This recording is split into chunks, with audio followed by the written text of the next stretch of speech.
سے فارغ ہو کے آئیں چند ہی گھنٹے پہلے. افطار کے بہت سے مستحبات ہیں روایات میں، شریعت میں، مسائل میں. آغا کوئی امام خمینی صاحب کا فتویٰ، افطار کے کچھ مستحبات ہیں. سے کچھ کی پابندی ہوتی ہے، لیکن ایک مستحب ہے جس کی پابندی کم ہوتی ہے. مثلا افطار کے مستحبات یہ کہ اول وقت افطار کرو. اگرچہ ہمارے یہاں اگر ہم 2 گھنٹے کے بعد بھی روزہ کھولیں تو کھل جائے گا، لیکن ثواب یہ ہے کہ فوراً ٹائم آتے ہی روزہ کھول. یہ ایک مستحب. کھجور و نمک و گرم پانی اس سے افطار کیا جائے، یہ بھی ایک مستحب. اس کے علاوہ یہ بھی مستحب کہ پہلے نماز مغربین پڑھو پھر افطار کرو. یہ زیادہ اس کا ثواب بتایا گیا. یہاں تک کہ کراچی کی کچھ مسجدوں آدھے مسئلے کی پابندی ہوتی، مغرب کی نماز کے بعد اور عشاء سے پہلے افطار دے دیا جاتا. گناہ نہیں، حرام نہیں ہے، غلط نہیں، لیکن زیادہ ثواب اس میں ہے کہ پہلے دونوں نمازیں ہو جائیں اس کے بعد افطار. اچھا، جو پہلی چیز میں نے بتائی اس میں اور اس میں فرق نہیں. ابھی آپ کہیں گے کہ پہلی چیز تو آپ نے یہ بتائی کہ فوراً افطار کرو، اب کہنے نماز پڑھ کے کرو.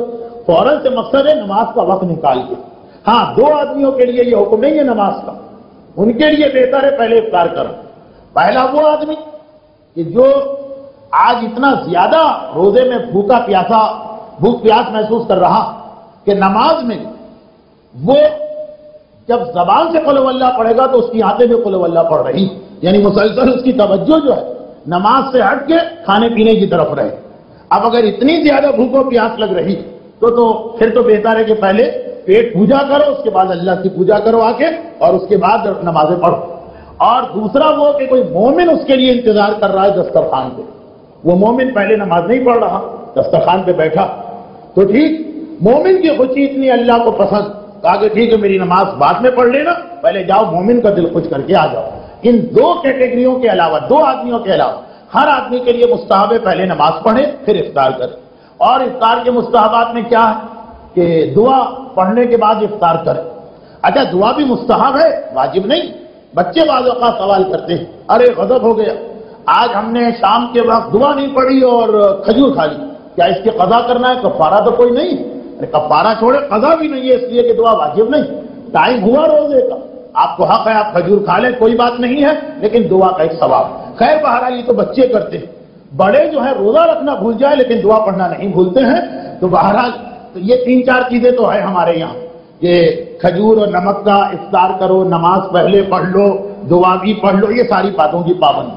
مگر کیا آپ کو معلوم کہ ان کے ساتھ ایک 5ویں چیز بھی ہے، اور بعض علماء نے کہا کہ وہ ان 4 سے زیادہ اہم نہ تھی تو ان کے بالکل برابر تو ہے ایک 5ویں چیز.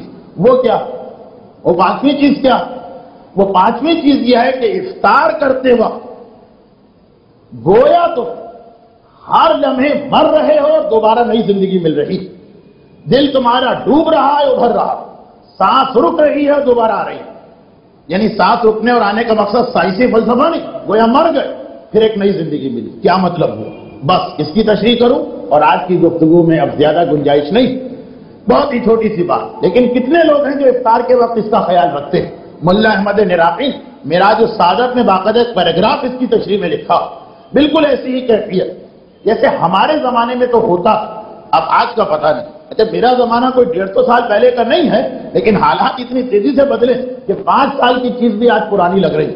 ہمارے زمانے میں تو یہ ہوتا تھا کہ آج امتحان کا رزلٹ نکلنے والا، اب جتنے بھی بچے اس دن اسکول آتے سب کے دل دھک دھک دھک دھک کرتے تھے، پتہ نہیں پاس ہو پتہ نہیں فیل. اب آج تو یہ کوئی مسئلہ ہی نہیں، پاس ہونا فیل ہونا کوئی مسئلہ نہیں، لیکن ہمارے زمانے میں مسئلہ تھا. جب تک کہ وہ ٹیچر نام لے کے اناؤنس نہیں کرتا تھا کہ فلاں صاحب پاس ہو، بس ہر وقت، اور جیسے ہی نام پکارا گئے اور بری حالت ہو گئی، اب پتہ نہیں پاس ہو رہے ہیں یا فیل ہو رہے ہیں. اچھا، اسی طرح ہماری کلاس میں 2-3 لڑکے تھے جن کا آپس میں مقابلہ ہوتا تھا، کبھی یہ فرسٹ کبھی وہ فرسٹ، کبھی یہ فرسٹ کبھی یہ سیکنڈ کبھی وہ سیکنڈ. ان کی حالت اور خراب ہوتی تھی. اتنا تو یقین ہے کہ پاس ہو گئے، لیکن اس سال بھی فرسٹ آئیں گے یا کہیں وہ آگے نہ نکل گیا. یا مثلا انٹر کا یا میٹرک کا رزلٹ نکلا، اخبار لے کے آئے ہیں رول نمبر تلاش کرنا. اب ایک مرتبہ پریشانی، پتہ نہیں نمبر آیا یا نہیں آیا، آیا یا نہیں آیا. کیونکہ ایک زمانے میں اتنے غیرت مند طالب علم کہ جب میٹرک کا رزلٹ نکلتا تو سمندر پہ پولیس کے پہرے لگانا پڑتے تھے کیونکہ خودکشی ہونا شروع ہو جاتی. وہ تو زمانہ گزر گیا، لیکن اتنی غیرت تھی ایک زمانے کے طالب علموں کے پاس. اب پریشان کہ پتہ نہیں نمبر آئے یا نہ. اور اگر نمبر نہیں نکلا تو بے ہوش تک ہو جاتے تھے. یہ تو میری آنکھوں دیکھی بات. یا مثلا ایک آدمی کو بہت ضرورت ہے کسی نوکری اور ایک نوکری آئی بھی, اس کا اشتہار آیا, بھیج دیا, اس نے درخواست بھیج دی, وہاں سے جواب آ گیا. اب لفافے کے اندر جواب ہے, اوپر تو مہر لگی ہے کہ اسی کمپنی سے آیا ہے یہ جواب, پتہ نہیں درخواست رد کی گئی ہے, پتہ نہیں اپوائنٹمنٹ لیٹر ہے کیا. اب انسان کی عجیب کیفیت, اگر بہت زیادہ محتاج یعنی نوکری نہ ملے تو گویا مر جائے, اتنی غربت ہے اس کے گھر, اس کی کیا حالت ہو, کس طرح اس کا دل دھک دھک کرے. یا اسی طرح جو لوگ بہت عادی نہیں لیکن کبھی کبھار جوا کھیل لیتے ہیں, بہت غلط مثال میں دے رہا ہوں لیکن یہ بھی ایک مثال, جو عادی جوا کھیلنے والے ہیں ان کے لیے تو کوئی مسئلہ نہیں, لیکن جو کبھی کبھار کھیلتے ہیں, پرائز بانڈ کا نمبر نکل رہا ہے, ریفل ٹکٹ کا نمبر نکل رہا, ایک ممکن ہے کہ ایک مرتبہ میں 5 لاکھ مل جائے, ممکن ہے کہ ایک مرتبہ میں 100 کا ٹکٹ بھی چلا گیا جو ہم خرید کے لائیں. آج نمبر اناؤنس ہو رہے ہیں, عجیب کیفیت ہوتی.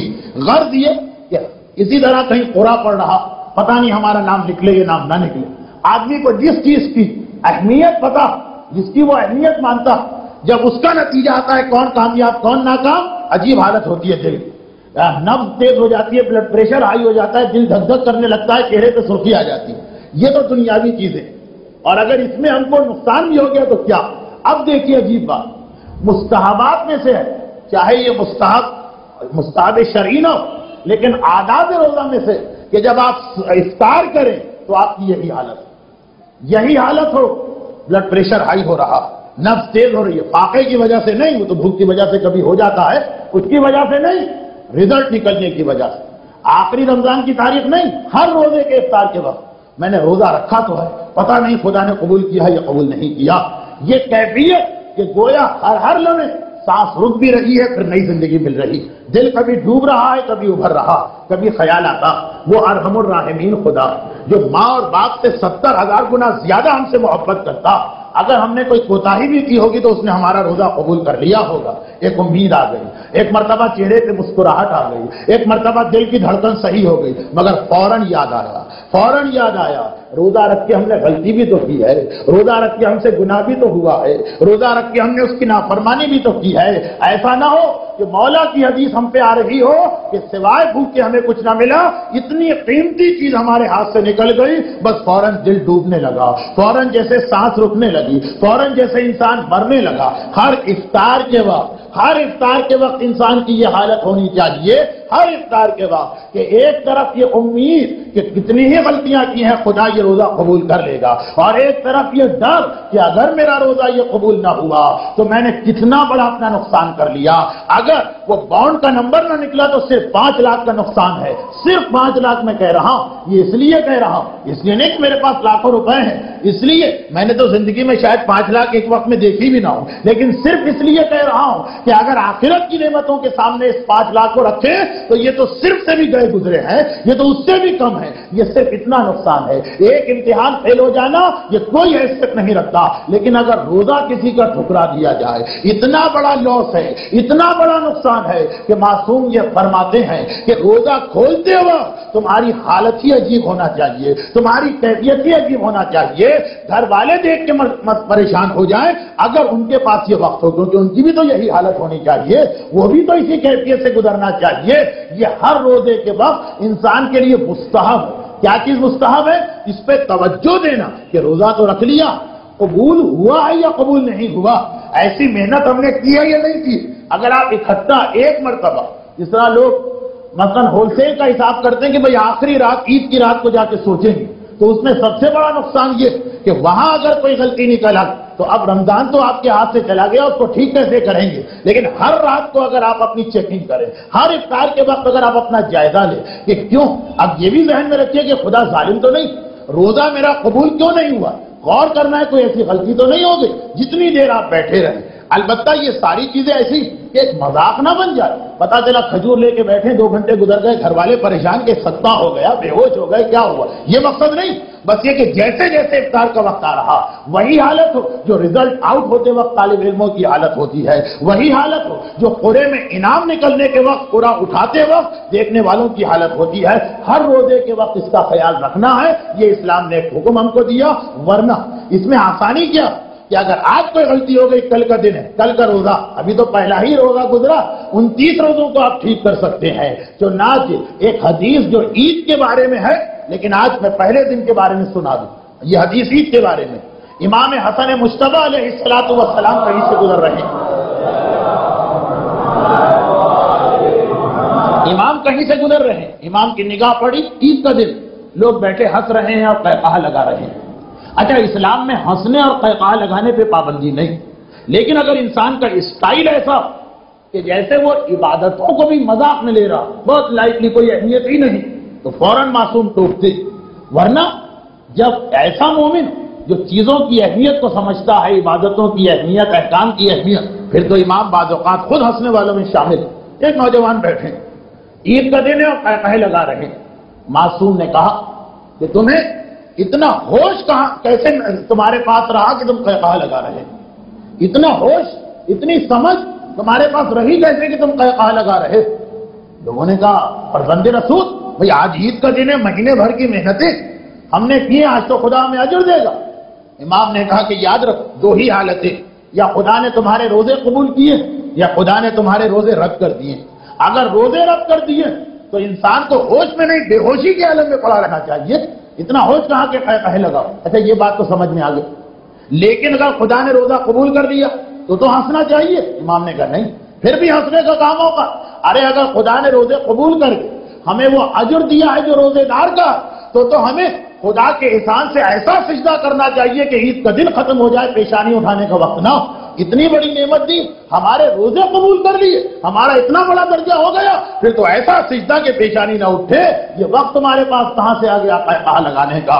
امام بتا رہے ہیں کہ یہ تو 30 روزوں کے بعد، لیکن ہر روزے کے بعد یہ ہونا چاہیے کہ اگر خدا نے روزہ قبول کیا تو شکر خدا میں انسان کی پیشانی جھکے، اور اگر کوئی ایسی غلطی ہے کہ روزہ رد ہو گیا تو انسان کو زار و قطار روکے، کل کے لیے توبہ کر کے اپنی غلطی کا ازالہ کرنا ہے۔ یہ ایک بات ہوئی، یہ ایک بات ہوئی جو ہمارے یہاں لوگ غافل، روزے کے افطار کے وقت اس پہ توجہ